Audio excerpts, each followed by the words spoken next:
Music and Arts Grade 4, Quarter 3, Week 2.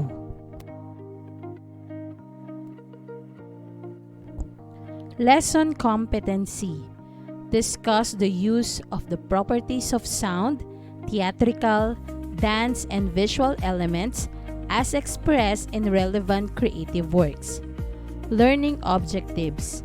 Identify the properties of sound, theatrical, dance, and visual elements in Sinukuan, the Kapampangan legend of Mount Arayat, and explain how the properties of sound, theatrical, dance, and visual elements are used in the Sinukuan, the Kapampangan legend of Mount Arayat. Week 2, Day 1. Hello, Grade 4 learners! Welcome to another exciting episode of our Music and Arts class. I'm so glad to have you here as we continue our journey of exploring creativity, culture, and the magic of arts. Today, we'll dive into how sounds, movements, and visuals come together to tell stories and express emotions in unique ways. Get ready to learn, discover, and have fun as we uncover something truly inspiring. Let's get started!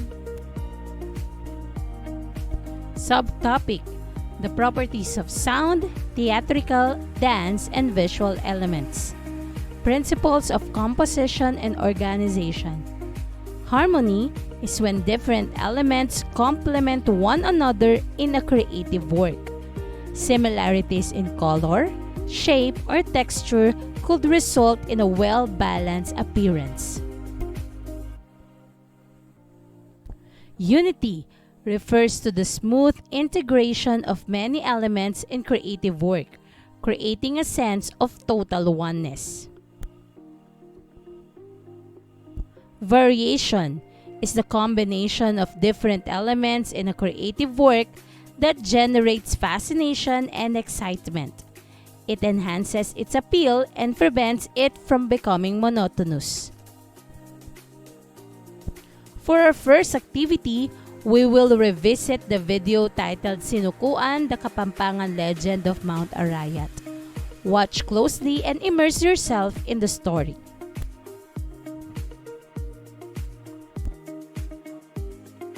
After watching, you'll answer some questions to reflect on what you've seen and heard. Make sure to pay attention to the details. They will help you understand the elements of the story even better. Let's get started! Tulungan niyo ako! Anong nangyari? Ang mga anak ko, hindi pa naisisilang ay walang habas ng pinaslang!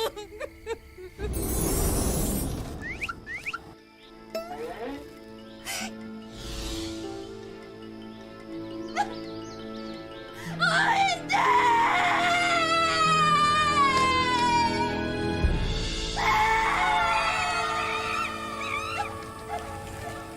Ang kabayong may kasalanan nito at dapat siyang parusahan!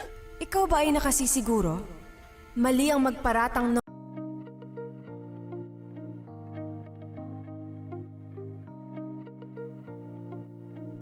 Great job watching the video! Now, let's dive deeper into understanding the artistry behind it. I have a few questions for you.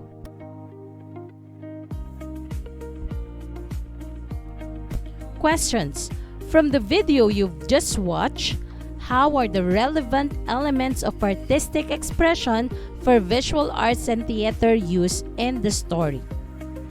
Can you tell me what principles of composition and organization for visual arts and theater are in this scene? And why do you think so? How did the relevant elements of artistic expression and principles of composition and organization help enhance storytelling?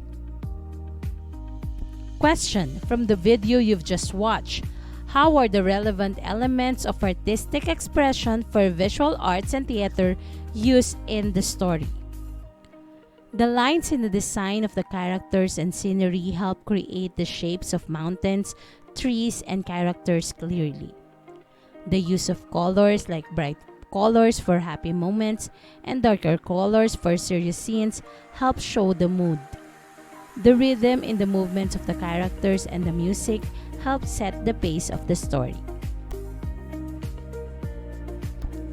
Can you tell me what principles of composition and organization for visual arts and theater are in this scene, and why do you think so?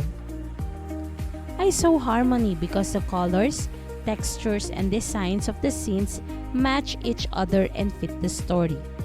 There is unity in the video because everything, like the characters, background, and music, work together to tell the story of Mount Arayat. I noticed variation because the scenes change in different ways, like the brightness of the scenes and the actions of the characters. How did the relevant elements of artistic expression and principles of composition and organization help enhance storytelling? The lines, shapes, and colors help show where the story was taking place and help us understand what was happening. The space and movement made the characters look like they were in a real environment, and their actions made the story exciting. Harmony, unity, and variation made the video interesting to watch because everything fit together and kept the story lively and engaging. Week 2, Day 2. Alright, grade 4 learners, it's time for an exciting activity called Sound Check. In this activity, you'll be adding sound effects to a scene from the video. We'll be focusing on a part of the story set in the forest, specifically from 1242 to 1324. First, I'll divide you into groups of up to 5 members. Your job is to come up with creative sound effects for things like chirping birds, flowing rivers, blowing winds, or even moving heavy trucks to make the scene come alive with sound. You'll have 15 minutes to practice your sounds, and then each group will have 5 minutes to perform. So work together, be creative, and make sure your sound effects match the action in the scene. Let's get started! Rubrics: indicator, vocal ability, variety of voices imitated, quality of sound. Overall presentation, quality of transition, time. Level 3, 3 points. Level 2, 2 points. Level 1, 1 point. Group performance.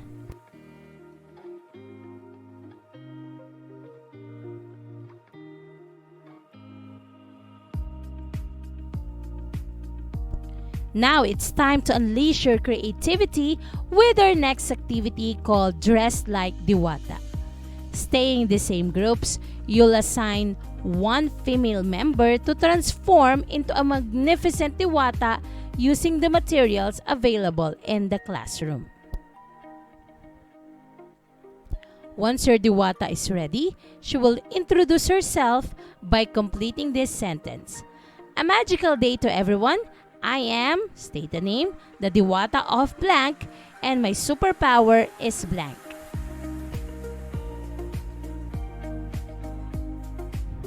After the introductions, we'll wrap up the activity with an enchanted runway to showcase all the diwatas and their unique powers. Let your imagination soar and have fun dressing up your diwata. Let's get started!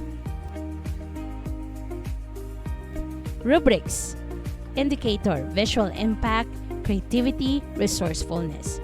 Runway presentation, diwata-like movement, confidence. Level 3, 3 points. Level 2, 2 points. Level 1, 1 point. Group performance.